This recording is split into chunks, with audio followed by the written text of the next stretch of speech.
Necromancers. Bab 3. Mengumpulkan pasukan. Ketiga kerangka itu memutar tengkoraknya dengan kaku dan melihat ke sasaran dengan rongga mata kosong. Setelah menemukan zombie, dia berlari menuruni tangga dan membunuh mereka. Dua kerangka tangan kosong. Yang satu terjerat satu sama lain. Kerangka yang memegang pedang berdiri di samping. Dan pedang besi di tangannya terus menebas zombie. Wu Heng juga melangkah maju. Perisainya menghalangi cakar yang terulur dan darah yang berceceran. Tombak pendek di tangannya menembus kerangka berongga dan menusuk tubuh zombie secara acak. Sekali, berulang kali melakukan gerakan menyodorkan.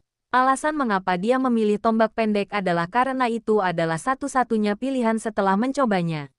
Sangat sulit untuk menembakkan busur dan anak panah. Dan keakuratan anak panah memerlukan latihan jangka panjang. Sering menembakkan busur dan anak panah sambil menjaga akurasi bukanlah sesuatu yang dapat dilakukan oleh orang biasa.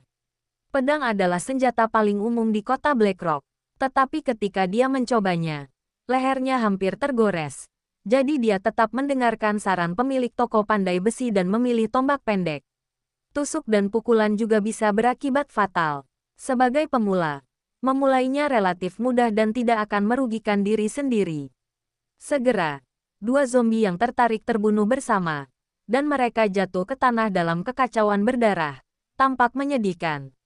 Faktanya, Wu Heng juga mengetahui semua zombie ini. Mereka semua adalah tetangga yang tinggal di koridor yang sama. Hanya saja sekarang kami adalah musuh. Lepaskan teknik budak tulang, dan kedua prajurit kerangka itu berdiri lagi. Melihat tidak ada zombie yang bergegas, dia memikirkannya dan memberi perintah. Ikuti saya kembali. Dia berbalik dan kembali ke ruangan dengan kerangka itu. Pintu keamanan ditutup, dan Wu Heng duduk di kursi untuk memulihkan kekuatannya. Meskipun pertarungan utama dilakukan oleh prajurit kerangka, semangat yang sangat tegang dan konsumsi kekuatan fisik membuatnya merasa lelah. Dari segi atribut, kekuatannya bukanlah kekuatan dan kekuatan fisik, tetapi satu-satunya yang bisa digunakan saat ini hanyalah serangan jarak dekat biasa. Setelah beristirahat sebentar, Wu Heng memasuki dapur dan menemukan pisau dapur, pisau buah, dan palu. Dia menyerahkannya kepada tiga kerangka mengepel sebagai senjata improvisasi. Sebenarnya, pisau dapur adalah pilihan yang bagus. Itu benar-benar dapat menggantikan senjata utama prajurit kerangka. Ketika Anda memiliki uang di masa depan, Anda dapat mempertimbangkan untuk membeli pedang besi dari kota Blackstone untuk melengkapi kerangkanya. Hampir beristirahat, Wu Heng berdiri lagi dan bersiap untuk pertempuran berikutnya. Kembali ke koridor yang dingin. Ada rasa lengket daging dan darah di bawah kaki saya. Kalian berjalan di depanku. Wu Heng menunjuk ketiga kerangka itu. 3 di depan dan 2 di belakang. Melindunginya di tengah. Mereka berjalan bersama ke bawah. Pintu kamar di lantai 2 terbuka. Saya mengambil kerangka itu dan melihatnya. Tetapi tidak ada zombie yang ditemukan. Kepala rumah tangga adalah zombie yang baru saja dibunuh. Pergi ke dapur dan temukan 2 pisau dapur untuk menggantikan kain pel dan pisau buah. Lanjutkan berjalan menuju lantai pertama. Dia dengan hati-hati melihat ke sekeliling. Pintu tangga berwarna hijau agak jelek, namun masih tertutup, menghalangi bagian luar dan dalam tangga. Samar-samar masih terdengar suara garukan pada panel pintu. Untungnya, pintunya tertutup. Jika tidak maka akan sulit untuk bertarung jika zombie di luar menyerbu masuk. Perintah prajurit kerangka untuk menumpuk puing-puing di pintu dan menutup pintu tangga sepenuhnya. Bagaimanapun, kemungkinan untuk menggunakannya di masa depan kecil kemungkinannya. Setelah semua blokade selesai, Wu Heng memulai rencana berikutnya. Pergi ke pintu rumah pertama. Dia mengeluarkan kunci perunggu, memutarnya dengan lembut, dan pintu terbuka sedikit. Tirai cahaya putih pucat muncul dari celah. Ketika kunci pintu terbuka, Wu Heng mengeluarkan kuncinya dan menunggu beberapa detik sebelum tirai cahaya dari dunia lain menghilang. Yang ditampilkan adalah ruang tamu ruangan di lantai 1. Ruang tamu agak gelap, tapi tidak ada zombie yang terlihat. Booming, bang-bang, melangkah ke ruang tamu. Terdengar suara gedoran keras di pintu kamar. Setelah beberapa saat, pintu rapuh itu pecah. 2 zombie mengenakan piyama tersandung keluar. Serang, perintah Wu Heng lagi. Zombie yang tersebar tidak lagi menimbulkan ancaman apapun. Sebaliknya, ini telah menjadi paket pengalaman. Itu dapat meningkatkan pengalaman dan meningkatkan jumlah prajurit kerangka. Hore! Prajurit kerangka menyerbu ke depan, mengelilingi zombie, dan terus mengangkat dan menjatuhkan pisau dapur di tangan mereka. Adegannya sedikit kejam, tapi juga sedikit menyedihkan. Zombie itu bahkan tidak menunjukkan serangan apapun, dan terbunuh di ruang tamu. Wu Hang berjalan dan melepaskan teknik budak tulang, dan kedua prajurit kerangka itu berdiri lagi. Setelah memastikan bahwa tidak ada bahaya di sini, Wu Hang pergi ke dapur terlebih dahulu. Saya menemukan 2 pisau dapur lagi di dapur. Bagikan kepada prajurit kerangka yang baru saja berdiri. Kemudian, mulailah mengobrak-abrik kotak dan lemari di mana-mana untuk menemukan beberapa barang yang berguna bagi Anda. Tidak ada jalan lain. Kehidupan di kota Blackstone juga membutuhkan uang. Jika dunia tidak menjadi seperti ini, dia bisa menghasilkan banyak uang dengan lebih mudah. Ada nasi dan mie yang disimpan, dan ada juga produk acar yang diawetkan dengan baik di lemari es. Tetapi dengan kota Blackstone, makanan tidak terlalu penting. Menutup kulkas dan terus mengobrak-abrik lemari kamar tidur. Keluarkan pakaian yang tampak mewah. Kemudian uang tunai, kartu bank, dokumen kepemilikan rumah, dan beberapa kwitansi setoran kertas. Saya menemukan beberapa perhiasan emas wanita di lemari rias. Uang tunai dan kartu bank tidak ada gunanya sekarang, tetapi perhiasan emas masih sangat berharga. Saat dia hendak keluar, matanya tertuju pada hiasan di pintu. Di lemari sepatu di depan pintu, ada kubis giok. Bagian bawahnya terbuat dari alas kayu, dan bagian atasnya berbentuk kubis transparan. Panjangnya sekitar 30 cm, lumayan kecil. Wu Hang melihatnya, memegangnya dan keluar. Kemudian dia mengambil prajurit kerangka itu dan melanjutkan ke kamar sebelah. Dia tinggal di komunitas lama dengan total 6 lantai, dengan 3 rumah tangga di setiap lantai. Wu Hang mengambil kerangka itu dan membukanya satu persatu, membunuh zombie di dalam dan mencari barang berguna. Jam 5 sore, Wu Hang mengambil kerangka itu dan menyapu seluruh ruangan di seluruh unit. Ruang tamu yang tidak terlalu luas sudah dipenuhi prajurit kerangka yang memegang pisau dapur dan pisau buah. Tertata rapi, membuat seluruh ruang tamu terasa seram. Setelah dihitung, total ada 17 prajurit kerangka. Jumlah prajurit kerangka lebih kecil dari yang diharapkan, tapi itu lumayan. Setidaknya operasi hari ini berjalan lancar. Di antara skeleton, yang memiliki pengalaman tertinggi adalah skeleton pengguna pedang. Memanfaatkan keunggulan senjatanya, dia telah mencapai 55 poin, yang masih kurang dari setengah levelnya. Jika hari esok bisa berjalan semulus hari ini, mencapai level 2 tidak akan menjadi masalah. Dalam pertarungan hari ini, dia juga menemukan aturan bagi skeleton untuk mendapatkan pengalaman. Kecuali Wu Hang yang dapat berbagi pengalaman dengan semua kerangka, distribusi pengalaman lainnya dihitung berdasarkan pedang ekor. Dengan kata lain, siapapun yang memotong pisau terakhir akan dihitung kerangkanya. Tidak semua kerangka terbagi rata. Pengalaman saya sendiri telah mencapai setengahnya. Dan jika semuanya berjalan dengan baik, saya akan dapat naik level. Semuanya berkembang ke arah yang baik. Setelah memilah barang rampasan, memberi perintah kepada semua kerangka untuk tetap tinggal, mereka mengenakan ransel mereka dan kembali ke kota Blackstone melalui gerbang perbatasan. Toko tanduk. Toko berantai terkenal di kota Blackstone. Polanya mirip dengan tanduk. Saya mendengar bahwa toko dapat ditemukan di semua kota manusia. Mereka memiliki tingkat pengaruh tertentu dan selalu memiliki reputasi yang baik. Cantik. Sangat cantik. Bos gemuk di belakang konter memegang kubis giok dan melihatnya dengan cermat. Setelah tanpa sadar memujinya, dia dengan hati-hati meletakkannya di atas meja dan terus bertanya, bahan jenis apa ini? Ini bukan batu giok, dan tidak ada bekas ukiran. Tidak terlihat seperti bahan alami. Wu Hang terkejut dengan kekejaman mata lawannya. Meskipun disebut kubis giok, ini bukanlah giok asli, melainkan ornamen cetakan resin. Ini tidak ada hubungannya dengan batu giok atau semacamnya. Giok gemuk jarang terlihat di sini. Ciri khasnya adalah ringan, kuat, dan penuh warna. Dunia ini bukanlah abad pertengahan di belahan bumi lain. dan tingkat perkembangannya tidak terbelakang. Ada kaca, segala jenis kerajinan tangan yang indah, dan tidak ada kekurangan makanan dan garam. Tetapi bahan sintetis seperti resin dan plastik belum pernah muncul di sini. Sebaliknya, hal itu sudah menjadi hal yang langka. Pemilik toko melihatnya dengan hati-hati lagi dan berkata langsung, kamar dagang Anler tidak pernah menurunkan harga. Barang Anda bagus, tapi jelas barang tersebut dicetak sekaligus. Penampilannya cantik dan bahannya istimewa.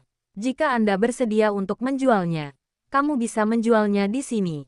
Aku akan memberimu harga 30 koin perak. Petik 2. Ada 4 jenis mata uang umum.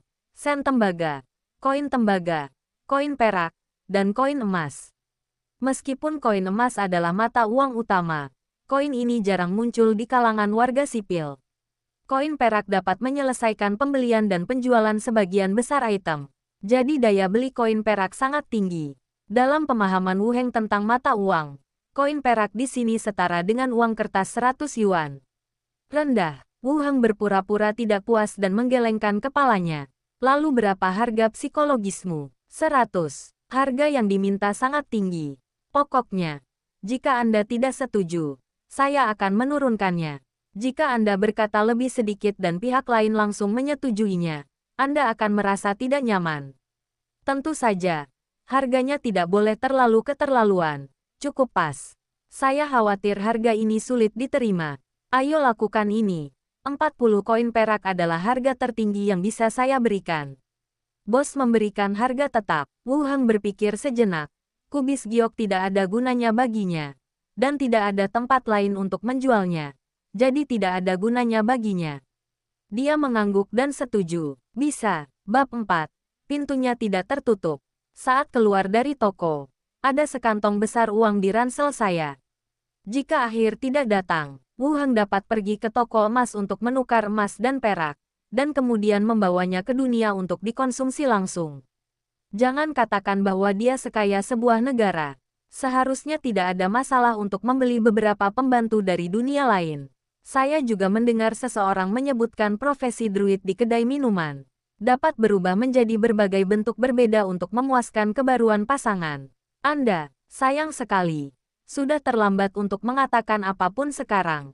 Dia tidak menjual perhiasan emas di toko. Bukan karena pihak toko tidak menerima mereka, tapi karena mereka takut menimbulkan masalah. Selama uang penukarannya cukup, jika Anda benar-benar mengeluarkan perhiasan emas itu hanya akan menarik perhatian khusus. Tanpa kekuatan, Anda hanyalah domba gemuk di mata orang lain. Yang perlu kita lakukan sekarang adalah meningkatkan dan mengumpulkan pasukan. Berjalan sepanjang jalan menuju area toko pandai besi. Kota Blackstone tidak membatasi senjata. Tetapi pedang tidak dapat terhunus dan busur serta busur silang tidak dapat diekspos di kota.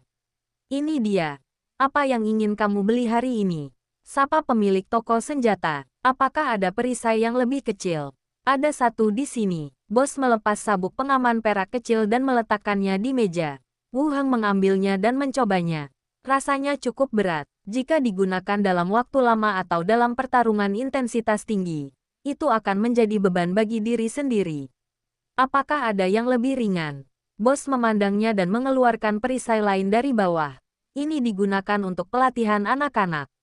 Permukaannya terbuat dari besi dan bagian dalamnya terbuat dari kayu keras. Bagian luar terbuat dari besi perak, dan bagian dalam terbuat dari kayu berwarna gelap. Pegang di tanganku dan coba bebannya. Ini lumayan. Dan metode serangan zombie adalah dengan meraih, mundur, dan menggigit, yang pada dasarnya sudah cukup. Tunggu hingga atribut Anda lebih tinggi sebelum mencoba perisai yang lebih berat. Itu dia, 75 tembaga. Harganya tidak murah. Lapisan kayu yang dibalut besi harganya sangat mahal. Tapi di toko senjata ini, harganya paling murah. Panggil 75 tembaga. Ambil perisai dan keluar dari toko. Saya pergi ke toko baju besi di sepanjang jalan dan membeli satu set baju besi kulit. Itu adalah baju besi kulit keras dengan pengerjaan sederhana dan bau kulit yang asam. Dia tidak memilih untuk membeli baju besi untuk prajurit kerangka. Pertama, jumlah skeleton akan terus bertambah. Jika mereka semua memakai peralatan semacam ini, itu tidak akan terjangkau dalam situasi saat ini. Poin kedua adalah bersikap serendah mungkin. Para necromancer tidak diperlakukan dengan baik di sini, jadi tidak menarik banyak perhatian, dan itu bukanlah hal yang buruk. Selama dia masih hidup dan memiliki kunci perunggu, maka sumber pasukan dan levelnya tidak menjadi masalah. Setelah membeli armor, sebelum berangkat, mataku tertuju pada bingkai kayu berbentuk manusia di pojok. Digunakan untuk menampilkan baju besi, yang di depan saya agak kumuh dan jelas sudah tersingkir. Bos, apakah bingkai kayu ini sudah usang? Wu Heng bertanya. Bosnya mendongak dan berkata, jika Anda membutuhkannya, itu 2 koin tembaga. Dia awalnya ingin membuangnya untukmu dan kemudian mengambilnya. Tetapi pihak lain dengan jelas melihat niatnya dan langsung mengajukan penawaran. Wu Heng tidak banyak bicara, mengeluarkan 2 koin tembaga, dan langsung pergi sambil memegang bingkai kayu berbentuk manusia. Benda semacam ini tidak berharga. Ciri-cirinya adalah benda humanoid yang tingginya sama, dan posisi kepala dan badannya dapat dibedakan. Setelah makan malam di luar, Wu Heng kembali ke kediamannya. Tidak kembali ke dunia modern, namun tetap berada di dalamnya. Lingkungan apokaliptik tidak lagi cocok untuk tempat tinggal. Setidaknya Anda tidak perlu menghirup udara tengik di sini. Berdiri di ruang tamu yang tidak terlalu luas. Ambil tombak pendek dan perisai, dan mulailah berlatih gerakan menusuk ke sasaran kayu berbentuk manusia. Bidik kepala. Ulangi lagi dan lagi. Dia belum menerima pelatihan formal, tapi dia familiar dengan gerakan-gerakan ini. Dan ini jelas bukan hal yang buruk. Keesokan harinya, kami sarapan saja. Kenakan baju besimu. Buka pintunya dan masuki dunia zombie. Udara masih dipenuhi bau busuk, dan auman zombie terdengar di luar jendela dari waktu ke waktu. Singkirkan kunci perunggu dan langsung pergi ke ruang tamu. 17 prajurit kerangka yang memegang pisau dapur dan belati berdiri tegak di ruang tamu. Setelah semuanya siap, Wu Heng langsung memerintahkan, keluarlah bersamaku.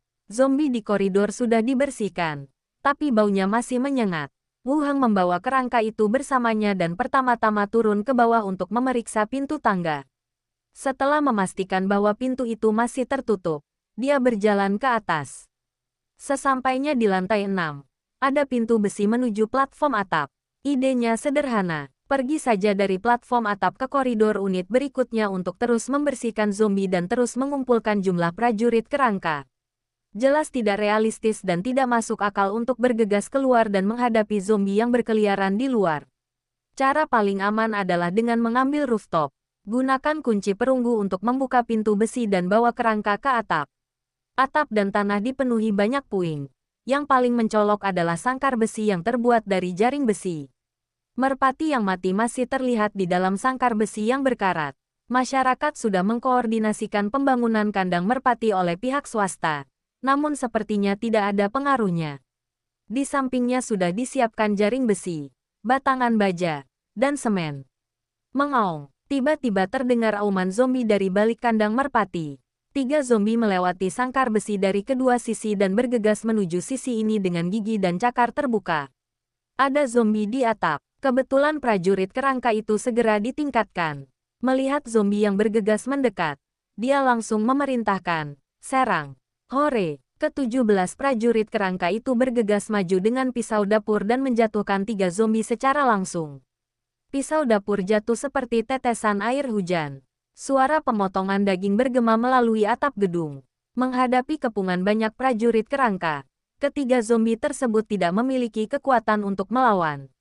Mereka seperti ikan hidup di talenan. Mereka hanya bisa terus berusaha bangkit sebelum dirobohkan lagi. Wu Heng berdiri di belakang dan tidak berniat ikut campur. Tinggal menunggu pertarungan berakhir agar dia bisa memanggil kerangka itu. Suara menyeret tanah tiba-tiba terdengar di belakangnya. Melihat ke belakang, saya melihat zombie lain dengan kaki terkilir, menyeret pergelangan kakinya, mendekat ke sini. Ketika dia menemukan Wu Heng melihat ke belakang, zombie itu meraung, terlatih-tatih, dan mempercepat langkahnya.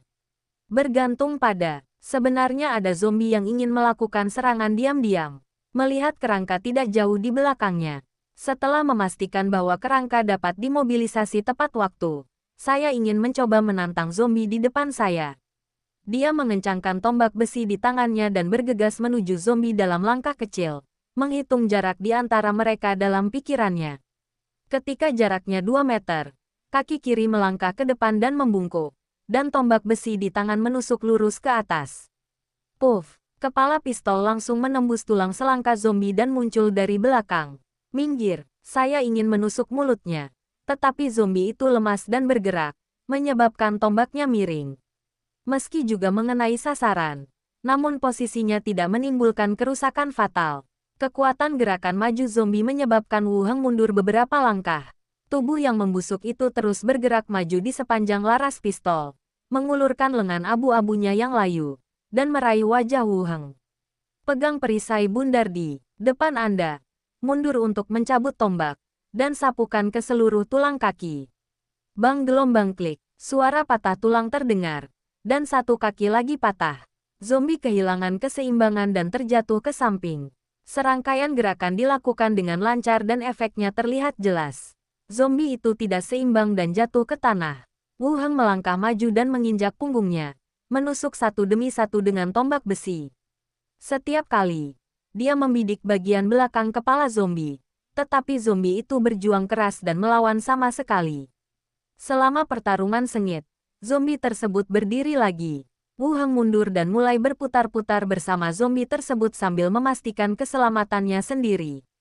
Saat ini, pertarungan di pihak telah berakhir. 3 zombie berubah menjadi daging cincang di bawah serangan prajurit kerangka. Tidak perlu memberi perintah. Para prajurit kerangka bergegas mendekat dan mengepung zombie yang mengejar Wu Heng. Pisau dapur terus berjatuhan. Zombie yang dipotong tidak dapat mengangkat kepalanya. Wu Heng berdiri di samping dan menjentikkan tombak besinya. Zombie sangat kuat dan tidak takut mati. Belum lagi para lansia. Sebagian besar anak muda saat ini kurang berolahraga. Saat menghadapi zombie secara langsung, sangat sulit untuk menghadapinya. Dapatkan pengalaman plus 10. Pengalaman prajurit tengkorak pemanggilan plus 5. Permintaan pengalaman muncul dan zombie terakhir terbunuh. Gunakan pakaian zombie untuk menyeka darah pada tombak besi. Lalu gunakan teknik budak tulang, satu demi satu.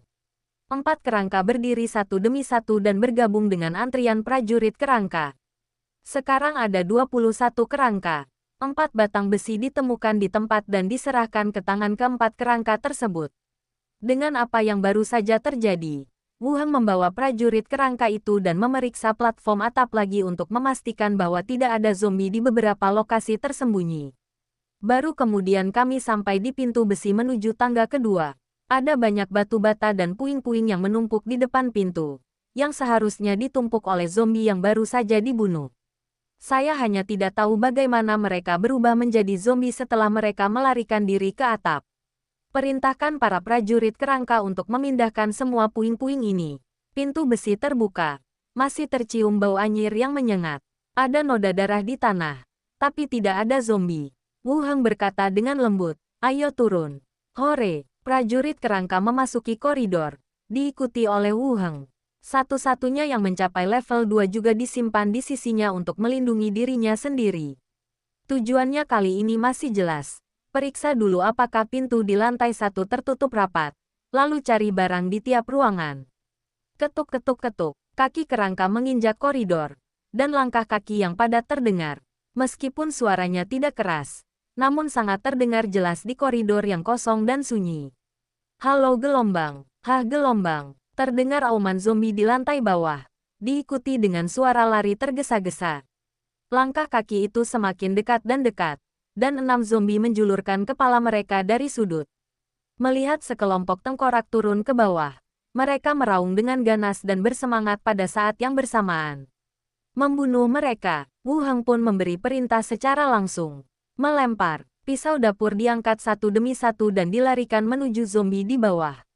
Selusin kerangka yang berjalan di depan membawa dampak yang kuat. Dia mendorong kembali zombie yang melompat dan berguling menuruni tangga ke tingkat lain. Kemudian, pisau dapur terus berjatuhan satu demi satu. Ketuk-ketuk-ketuk gelombang. Namun, sebelum zombie-zombie ini terbunuh, beberapa zombie lagi menyerbu. Mungkin ada lebih dari selusin orang. Mendorong dan mendorong. Dari depan dan belakang, dan di bawah. Terdengar lagi langkah kaki. Hati Wu Heng menegang. Ini sudah berakhir. Pintu tangga tidak tertutup.